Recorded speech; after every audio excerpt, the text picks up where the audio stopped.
अडानी बांग्लादेशियों का भला करने के लिए तो बैठा नहीं है, वो तो बिजनेसमैन है। और बांग्लादेश को बड़ा क्लियरली एक वार्निंग गई है अडानी की तरफ से कि साहब we will not be able to afford this, हमने कोई ठेका नहीं ले रखा आपको बिजली देने के लिए। तो अब वो कह रहा है मेरा पैसा लाओ, भाई आपको पैसा तो देना पड़ेगा। ये चीज हमको ढाका और अदर पार्ट से पता चल रही है कि भाई पावर कट्स ऑलरेडी शुरू हो चुके हैं। जो मेन सिटीज है वहां पर थोड़े कम हो रहे हैं, लेकिन साइडलाइन गांव और इन जगहों के अंदर पावर तो आ ही नहीं रही है। और उसका नतीजा आज देख रहे हैं कि पूरी कौम इस वक्त जहालत पे भरी हुई है। वो फास्टेस्ट बूमिंग इकोनॉमी बांग्लादेश की, उसका अब ये यूनुस $3 बिलियन IMF से भीख मांग रहा है। मकसद अमेरिका का यही था ना। इनको सब आटे दाल का भाव पता लग जाएगा जब इनको अमेरिका जूता मारेगा और चाइना जूता मारेगा, फिर ये वही काम करेंगे जो मालदीव्स करता है, या बाप बाप करके आएंगे दिल्ली में और पैर पकड़ेंगे। दूसरे इंडिया की तरफ देखें, India UAE virtual trade corridor Tarar साहब उन्होंने खोल दिया है कि मुत्तहिदा अरब अमारात ने अपने बरका एटमी बिजली घर की देखभाल और ऑपरेशंस की जिम्मेदारी भारत के हवाले करने का ऐलान कर दिया है। मतलब भारत ने नो लिफ्ट का बड़ा सा बोर्ड लगा दिया है पाकिस्तान के लिए। बात यह है कि अगर बांग्लादेशी दबाव डालेंगे तो दबाव यहां से भी जाएगा, और भारत 10 गुना ज्यादा दबाव डाल सकता है, क्योंकि भारत को बांग्लादेश से कुछ नहीं चाहिए। बांग्लादेश के पास ऐसा कुछ भी नहीं है। ट्रेड मिनिस्टर इंडिया का नहीं जा रहा पाकिस्तान SCO अटेंड करने के लिए।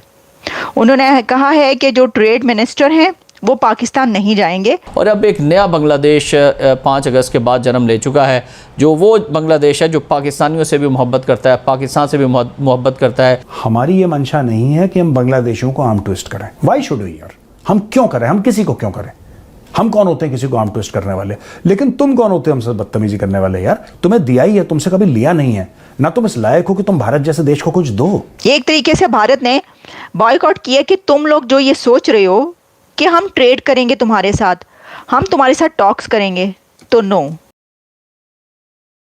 नमस्कार दोस्तों, रिसेंटली अडानी ग्रुप ने बांग्लादेश को ये वार्निंग दिया था कि जल्द से जल्द बांग्लादेशी गवर्नमेंट अडानी ग्रुप को $500 मिलियन का कर्जा वापस करे। हम सबको पता है कि अडानी ग्रुप बांग्लादेश में पावर सप्लाई करता है, लेकिन रिसेंटली बांग्लादेशी गवर्नमेंट ने जो एंटी इंडिया नैरेटिव चलाया है, उसके बाद से इंडियन गवर्नमेंट ने भी इनको सबक सिखाने का फैसला ले लिया है। अडानी ने अब पावर कट करना शुरू कर दिया है और ढाका के कुछ शहर और गांव में अब पावर सप्लाई पूरी तरह बंद हो गई है, जिस वजह से वहां पूरी तरह ब्लैकआउट है। Recently Bangladeshi caretaker prime minister Mohammad Yunus ने भारत को धमकी देते हुए कहा कि इंडियन गवर्नमेंट को रोहिंग्या बांग्लादेशी को इंडिया से नहीं निकालना चाहिए, अदरवाइज हमारे साथ इनके रिश्ते खराब हो जाएंगे। लेकिन इंडियन गवर्नमेंट ने इस 2 कौड़ी के मुल्क के प्राइम मिनिस्टर को 1 टके का भी भाव नहीं दिया। इसी टॉपिक पर चलिए आगे पाकिस्तानी मीडिया का रिएक्शन देखते हैं। वीडियो को लाइक और चैनल को सब्सक्राइब कर लें। कल एक बड़ा क्लियरली इन्होंने एक चिट्ठी ड्राफ्ट करके बांग्लादेश को भेजी है कि साहब $500 मिलियन की आपको पेमेंट करनी पड़ेगी, नहीं तो हम आपकी बिजली बंद करनी शुरू करेंगे। और बांग्लादेश को बड़ा क्लियरली एक वार्निंग गई है अडानी की तरफ से कि साहब we will not be able to afford this, हमने कोई ठेका नहीं ले रखा आपको बिजली देने के लिए, पैसे दो बिजली मिलेगी, नहीं तो फिर आप जैसे मर्जी रहना रहो। ये चीज हमको ढाका और अदर पार्ट से पता चल रही है कि भाई पावर कट्स ऑलरेडी शुरू हो चुके हैं। जो मेन सिटीज है वहां पर थोड़े कम हो रहे हैं, लेकिन साइडलाइन गांव और इन जगहों के अंदर पावर तो आ ही नहीं रही है।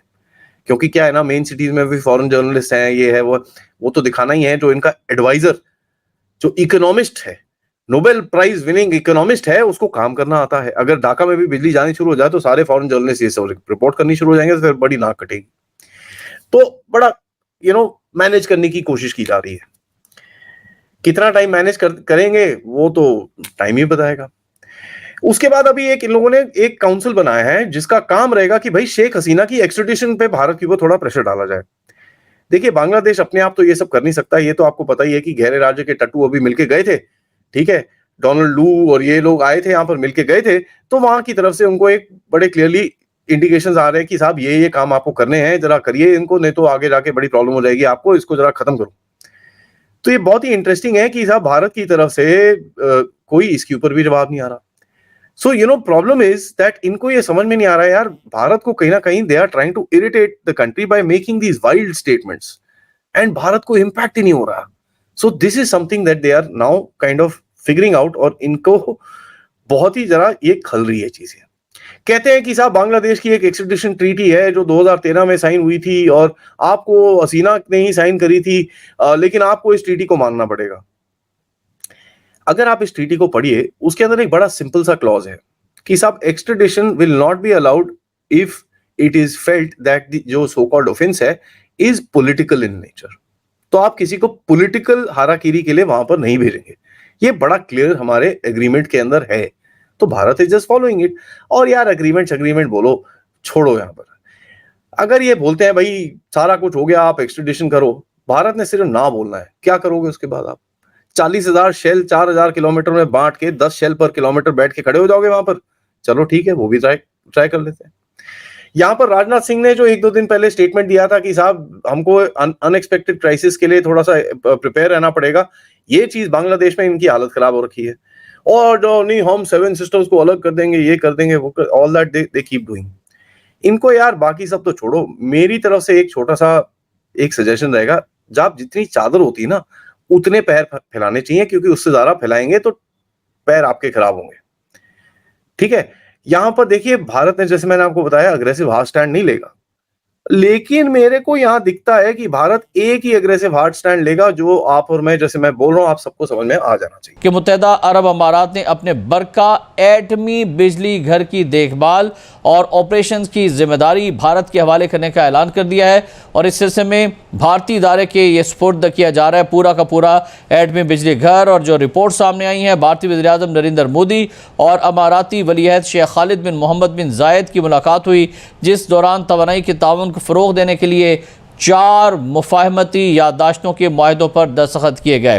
रिपोर्ट में कहा गया कि भारत और मुत्तहदा अरब अमारात जौहरी तवानाई में स्ट्रेटजिक शराकतदारी करेंगे।